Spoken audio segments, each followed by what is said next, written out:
Tuloy-tuloy na ang pamamahagi ng ayuda ng DSWD at DTI sa mga apektadong rice retailer ng price cap sa bigas.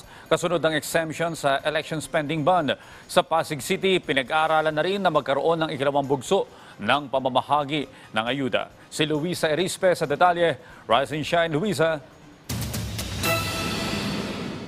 Puspusa na ang pamamahagi ng DSWD at ng DTI ng ayuda sa mga rice retailers. Inaprubahan na rin kasi ng Commission on Elections na hindi nakabilang sa spending ban sa barangay at SK elections ang nasabing ayuda. Ibig sabihin, hindi napasok sa ban na nakalagay sa Omnibus Election Code Section 261 ang paglabas ng pondo ng DSWD para sa ayuda. Legal na at mas mabilis na ang proseso at hindi na rin questionable na baka gamitin lang ang pondo sa barangay at SK elections. Dahil naman dito, ganado din ng mga taga Pasig City na tumanggap ng ayuda.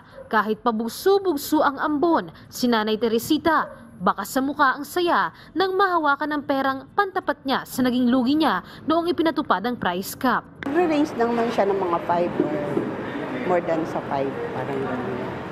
Kasi malaking adjustment talaga yung kailangan namin. Ang mahal-mahal yung bibili namin. Tapos, paano naman namin siya i-adjust? Talagang tumutulong yung government ka aming maliliit na negosyante. Maraming salamat talaga. Happy birthday, President Marcos.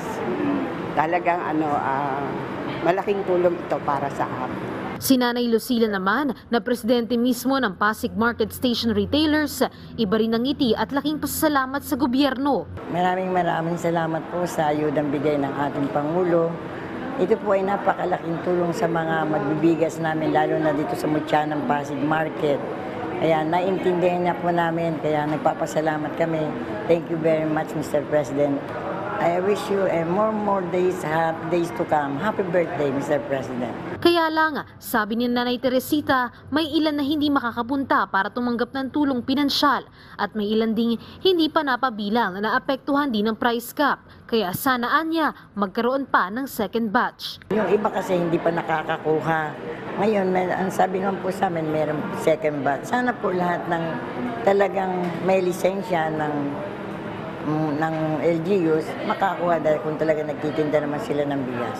220 na rice retailers ang target na mabigyan ng ayuda sa Pasig City. Sabi naman ng DSWD, sakaling hindi makatanggap ngayon, pinag-aaralan pa ang posibilidad na magkaroon ng Phase 2 o ikalawang bugso ng tulong pinansyal. Luisa Erispe para sa Morning Show ng Bayan, Rise and Shine Pilipinas.